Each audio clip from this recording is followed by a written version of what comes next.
So hi guys, welcome to the movie review of Chennai love story. So ఇది మన కిరణ్ అబ్బవన్ గారు and Gouri Priya గారు నటించిన రీసెంట్ మూవీ. సో చాలా హైప్ వచ్చింది ట్రైలర్ వల్ల కూడా. సో ఇప్పుడే నేను ప్రీమియర్ స్క్రీన్ తీసుకొని వచ్చాను. టైం అరౌండ్ 1:40 అవుతుంది, కొద్దిగా లేట్ అయింది. సో మూవీ చూసాక నా ఫస్ట్ సెలెక్షన్ వచ్చేసరికి it was good decent drive అయ్యా, చాలా బాగుంది. ఐ మీన్ డైరెక్టర్ గాంది ఓ బేబీ చూసాం. So last film Oh Baby చాలా కాంట్రవర్షియల్ అయిపోయింది అండ్ కొన్ని ఇష్యూస్ వచ్చాయి, తెలిసింది కదా. And I like it by movie. అంటే కొన్ని ఇష్యూస్ ఉన్నప్పటికీ ఐ స్టిల్ లైక్ ఇట్. ఈ మూవీలో ఫిక్స్ చేసుకున్నాడా అంటే let's go into the review and talk about.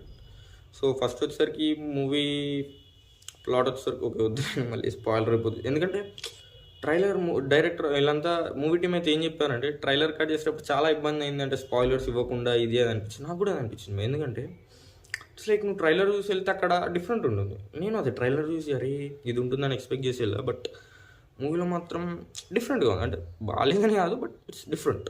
So నేను కూడా ఎక్కువ చెప్పలేకపోతున్నాను బికాస్ స్పాయిలర్ అవుతుంది అన్న వేలో అవుతున్నా. బాగా అనిపించింది భయ నాకైతే. సో మన ఫస్ట్ హాఫ్ మాత్రం క్లాసిక్ భయ, చాలా బాగుంది. నాకైతే లిటరలీ చాలా నచ్చింది ఫస్ట్ హాఫ్.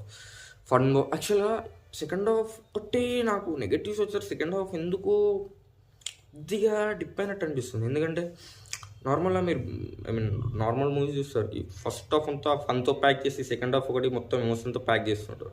బట్ ఈ మూవీలో నాకైతే ఫస్ట్ హాఫ్లో ఎమోషన్ మంచిది. ఫస్ట్ హాఫ్ మొత్తం ఎమోషన్ అంటే ఫన్ ఉంటుంది. ఫన్ వర్కౌట్ కాలే అనిపించింది నాకైతే, బట్ ఎమోషన్ మాత్రం చాలా వర్కౌట్ అయింది. ఫన్ సెకండ్ హాఫ్లో వర్కౌట్ అయింది. ఫన్ చాలా చెప్తాను, ఫన్ సెకండ్ హాఫ్లో వర్కౌట్ అయింది. సెకండ్ హాఫ్ నీకు ఎందుకు నచ్చలేదురా నన్ను అడిగితే, బట్ నాకైతే ఓకే అంటే బాగుంది. మీకు ఎలా చెప్పాలి, ఇప్పుడు వెళ్తుంది ఫ్లోలో వెళ్తుంది, కొంచెం గ్యాప్ ఉంది, ఆడ ఒక 10 minutes స్క్రీన్ ప్లే ఉంది, ఆడ ఫన్ ఇరికిచ్చేద్దాం. ఇంకొక 5 నిమిషాలు ఉంది, ఆడ ఎమోషన్ ఇరికిచ్చేద్దాం. నాకైతే అదే అనిపించింది. ఎందుకంటే ఈడ కూడా ఫ్లోలో అనిపించలేదు, ఎందుకో బలవంతంగా ప్యాక్ చేసినట్టు అనిపించింది. అదొకటే నాకు చాలా గ్రాఫ్ హై వెళ్తుంది, మళ్ళీ డిప్ అవుతుంది, హై వెళ్తుంది, డిప్ అవుతుంది. ఈడ కూడా కన్సిస్టెన్సీ మెయింటైన్ చేసినట్టు అనిపించలేదు. అండ్ మ్యూజిక్ ఇచ్చేసరికి డైరెక్టర్ మ్యూజిక్ మనిషి రియలీ గ్రేట్ జాబ్. నాకైతే చాలా బాగా నచ్చింది. అంటే ఒక ఫ్లోలో వెళ్ళిపోతుంది. ఎందుకంటే లెన్ మూవీలో చెప్పుకుంటే ఫ్లో డిస్టర్బ్ చేస్తుంది, ఇదైతే అలా లేదు, చాలా బాగుంది. కరెక్ట్ ఒక ఫ్లోలో ఏంది, లిటరలీ లైక్ ఇట్.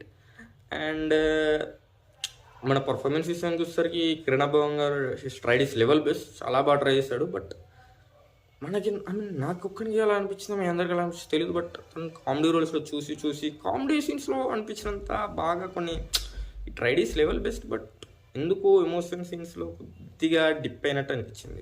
ఫన్ బాగాలేదని కాదు, బాగుంది, బట్ ఎందుకు ఎమోషన్ సీన్స్లో కొద్దిగా డిప్ అయినట్టు అనిపించింది. So Gouripriya really great job. I hopes you would get a great films in the future. And మిగతా టెక్నికల్ ఇష్యూస్ కానీ యాక్టర్స్ కానీ హ్యాడ్ గివెన్ ద బెస్ట్. నేను అనేదంటే ఓకే ఇట్స్ డీసెంట్ ఫిలిం, చూడొచ్చు, ఎంజాయ్ చేస్తారు. ఈ మధ్య వచ్చిన వైలెంట్ ఫిలిమ్స్ అండ్ క్రింజ్ ఫిలిమ్స్తో కంపేర్ చేస్తే ఇంత మంచి లవ్ స్టోరీ అయితే ఈ మధ్య అయితే రీసెంట్లీ అయితే లేదు. సో డెఫినెట్లీ లెనిన్ ఉంది కాబట్టి అంటే లెనిన్ ఇట్స్ మాస్ ఫిలిం కదా, మాస్ ఆడియన్స్కి అయితే ఈ మూవీలో ఏముండదు స్టఫ్ ఓపెన్ చెప్తున్నాను. బట్ ఒక లవ్ స్టోరీ పరంగా మాత్రం డెఫినెట్లీ బాగుంది. అంటే కొత్తగా ఉందా అంటే కొత్తగా ఏం లేదు, బట్ తెలిసిన మ్యాటర్నే, వద్దు ఎక్కువ స్పాయిలర్, తెలిసిన మ్యాటర్, బట్ కొత్తగా వెళ్ళి ప్రయత్నం చేస్తారు. It's literal no. So review వచ్చేసరికి భయ్యా I give it a solid 4 out of 5. Okay భయ్యా, టేక్ కేర్, లెట్స్ మూవ్.